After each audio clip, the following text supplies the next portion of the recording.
നമസ്കാരം.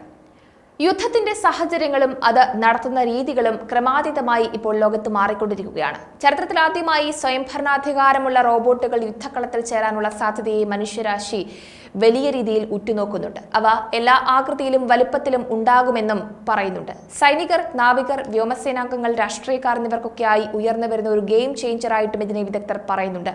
നിയമം, ശാസ്ത്രം, തത്വചിന്ത എന്നിവയുൾപ്പെടെ സമൂഹത്തിന്റെ മിക്കവാറും എല്ലാ മേഖലകളെയും സ്വാധീനിക്കുന്ന സാങ്കേതിക വിദ്യാധിഷ്ഠിത വിപ്ലവമെന്ന് വിശാലമായി വേണമെങ്കിൽ നിർവചിക്കാം. ആധുനിക യുദ്ധത്തിലെ ഏറ്റവും അഗാധമായ മാറ്റങ്ങളിലൊന്ന് യുദ്ധക്കളത്തിൽ റോബോട്ടുകളുടെ ഉപയോഗത്തിലുണ്ടായ ദ്രുതഗതിയിലുള്ള വർധനവാണ്. മനുഷ്യജീവനെ അപകടപ്പെടുത്തുന്ന ജോലികൾ റോബോട്ടുകൾക്ക് എളുപ്പത്തിലും സുരക്ഷിതമായും നിർവഹിക്കാൻ സാധിക്കും. കൂടാതെ പരമ്പരാഗത രീതികളിൽ സാധ്യമാകുന്നതിനേക്കാൾ കാര്യക്ഷമതയിലും വേഗത്തിലും അവയ്ക്ക് ചെയ്യാൻ സാധിക്കും.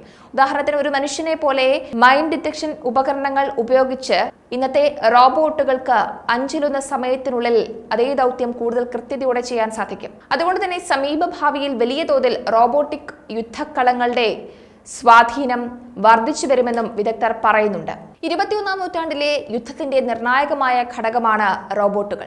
ഇതിനകം ആളില്ലാ സംവിധാനങ്ങൾ മനുഷ്യ പൈലറ്റുമാരെയും സൈനികരെയും ഒക്കെ പല റോളുകളിലും മാറ്റിസ്ഥാപിക്കുന്നുണ്ട്. ഭാവിയിൽ അവർ ഇനിയും പലതും ഏറ്റെടുക്കും.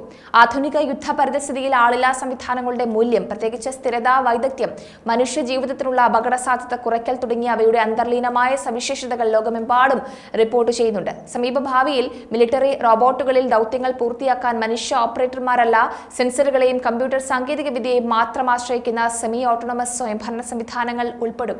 ഇനി ധാർമ്മികവും അതിന്റെ പ്രശ്നങ്ങളുമൊക്കെ പരിശോധിക്കുകയാണെങ്കിൽ, ആളില്ലാ വാഹനങ്ങൾ, അതേപോലെ തന്നെ വിമാനങ്ങൾ എന്നിവയുടെയൊക്കെ അടുത്ത തലമുറയ്ക്കായി സൈനിക വൃത്തങ്ങളിൽ എല്ലാ തരത്തിലുമുള്ള ആവേശങ്ങൾ ഉണ്ടായെങ്കിലും ആളുകൾ പൊതുവെ സംസാരിക്കാൻ മടിക്കുന്ന ഒരു ചോദ്യമുണ്ട്. കൂടുതൽ ബുദ്ധിശക്തിയുള്ള, കൂടുതൽ കഴിവുള്ള, കൂടുതൽ സ്വയംഭരണാധികാരമുള്ള റോബോട്ടുകളെ നമ്മൾ ആയുധമാക്കുമ്പോൾ യുദ്ധത്തിലെ മനുഷ്യന്റെ പങ്കിന് എന്ത് സംഭവിക്കും എന്നുള്ളത്. യന്ത്രങ്ങൾ എല്ലാ കാര്യങ്ങളും ചെയ്യുകയാണ് എങ്കിൽ അവിടെ ധാർമ്മികത എങ്ങനെ പ്രവർത്തിക്കും എന്നുള്ളത്. എന്തും എപ്പോഴും ചെയ്യാൻ സാധിക്കുന്ന യന്ത്രങ്ങളിൽ മൂല്യമോ അല്ലെങ്കിൽ സാഹചര്യങ്ങൾക്കനുസൃതമായിട്ടുള്ള യുക്തിയോ അപ്ലൈ ചെയ്യാൻ സാധിക്കുമോ എന്നൊരു സംശയവും ഉണ്ടാകുന്നുണ്ട്. റോബോട്ടിക് ഇന്റലിജൻസിന്റെയും സ്വയംഭരണത്തിന്റെയും വിപുലീകരണം, മെഷീനുകൾക്ക് ഔട്ട്സോഴ്സ് ചെയ്യാൻ അനുയോജ്യമായ റോളുകൾ ഏതൊക്കെ എന്നതിനെക്കുറിച്ചുള്ള ആഴത്തിലുള്ള ചോദ്യങ്ങളും ഉയർന്നു വരുന്നുണ്ട്. റോബോട്ടിക്സ് അപകടരഹിതമായ യുദ്ധത്തിന്റെ ആകർഷണം വാഗ്ദാനം ചെയ്യുന്നുവെന്നാണ് ഇതിനെ അനുകൂലിക്കുന്നവർ പറയുന്നത്. സൈനികരെ അപകടത്തിൽ നിന്ന് രക്ഷിക്കാൻ സാധിക്കും. എന്നാൽ റോബോട്ടുകളുടെ വർദ്ധിച്ചു വരുന്ന ഉപയോഗം യുദ്ധത്തിന്റെ അടിസ്ഥാന സ്വഭാവത്തെക്കുറിച്ചും ഈ സാങ്കേതിക വിദ്യകൾ അശ്രദ്ധമായി യുദ്ധങ്ങൾ ആരംഭിക്കുന്നത് എളുപ്പമാക്കുമോ എന്നതിനെക്കുറിച്ചും ആഴത്തിലുള്ള രാഷ്ട്രീയ, നിയമ, ധാർമ്മിക ചോദ്യങ്ങൾ ഉയർന്നു വരുന്നുണ്ട്. യുദ്ധത്തിൽ ധാർമ്മികമായി പ്രവർത്തിക്കാൻ റോബോട്ടുകളെ പ്രോഗ്രാം ചെയ്യാൻ കഴിയുമോ എന്നും ചോദിക്കുന്നുണ്ട്. ഗവേഷകർ യുദ്ധകളത്തിലെ റോബോട്ടുകളുടെ മാരകശക്തിയുടെ ഉപയോഗം ധാർമ്മിക നിയമങ്ങൾ അല്ലെങ്കിൽ ഒരു കൃത്രിമ മനസാക്ഷി സൃഷ്ടിക്കാൻ ശ്രമിക്കുന്നുവെന്നും വിവരമുണ്ട്. സോഫ്റ്റ്വെയറിൽ നൈതികത കൃത്യമായി എൻകോഡ് ചെയ്യാൻ കഴിയുമെങ്കിലും ISR ഡാറ്റ വഞ്ചനാപരമായേക്കാമെന്ന് പറയുന്നുണ്ട്. അതേസമയം വ്യവസ്ഥകളും സാഹചര്യങ്ങളും മാറാമെന്നും പറയുന്നുണ്ട്. റോബോട്ടുകളുടെ ഉപയോഗം യുദ്ധങ്ങൾ കൂടുതൽ എളുപ്പത്തിൽ പൊട്ടിപ്പുറപ്പെടാൻ ഇടയാക്കുമോ എന്ന സംശയം, ആശങ്ക അതിശക്തമായി നിലനിൽക്കുന്നുണ്ട്. അമിത ആത്മവിശ്വാസം വളർത്തിയെടുക്കുവാൻ ഇത് രാജ്യങ്ങളെ സഹായിക്കുമെന്നും പറയുന്നുണ്ട്. അത് രാജ്യങ്ങളെ അവർ തയ്യാറല്ലാത്ത യുദ്ധങ്ങളിലേക്ക് പോലും നയിക്കും. റോബോട്ടിക് ഇന്റലിജൻസിന്റെയും സ്വയംഭരണത്തിന്റെയും വിപുലീകരണം, മെഷീനുകൾക്ക് ഔട്ട്സോഴ്സ് ചെയ്യാൻ അനുയോജ്യമായ റോളുകൾ ഏതൊക്കെ എന്നതിനെക്കുറിച്ചുള്ള ചോദ്യങ്ങളും ഉയർന്നു വരുന്നുണ്ട്. എന്തായാലും റോബോട്ടിക് യുദ്ധം ഉടൻ ഉണ്ടാകും, അല്ലെങ്കിൽ അതിനുള്ള സമയം അതിക്രമിക്കുന്നില്ല. സമീപഭാവിയിൽ തന്നെ ഇത്തരം കാര്യങ്ങൾ ഉണ്ടാകും എന്ന് വിദഗ്ധർ പറയുന്നുണ്ട്. എല്ലാം യന്ത്രങ്ങൾ കീഴടക്കുന്ന, മനുഷ്യനെ ഒന്നാകെ യന്ത്രങ്ങൾ നിയന്ത്രിക്കുന്ന ഒരു കാലം അതിവിദൂരമല്ല എന്നതാണ് മനസ്സിലാക്കേണ്ടത്.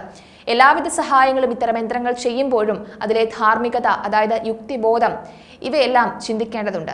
എന്തിനും ഏതിനും യുദ്ധം ചെയ്യുന്ന അല്ലെങ്കിൽ അശ്രദ്ധമായി തന്നെ ഒരു യുദ്ധം പൊട്ടിപ്പുറപ്പെടുവിക്കാൻ ഈ മാറ്റം, ഈ ഒരു ഷിഫ്റ്റ് സഹായിക്കുമോ അല്ലെങ്കിൽ അതിനിടയാക്കുമോ എന്നതാണ് ഇപ്പോൾ വിമർശകർ ഉയർത്തുന്ന പ്രധാനപ്പെട്ട ചോദ്യം. എന്തായാലും യുദ്ധമൊന്നിനും ഒരു പരിഹാരമല്ല. അതിപ്പോൾ റോബോട്ടിക് യുദ്ധമാണ് എങ്കിലും അല്ലാത്തതാണ് എങ്കിലും എന്തായാലും സമാധാനപരമായ ഒരു ലോകം വാർത്തെടുക്കുവാൻ, രാജ്യങ്ങൾക്ക് സമാധാനപരമായ കാര്യങ്ങൾ ചെയ്തു മുന്നേറുവാൻ സാധിക്കട്ടെ എന്ന് പ്രത്യാശിക്കാം.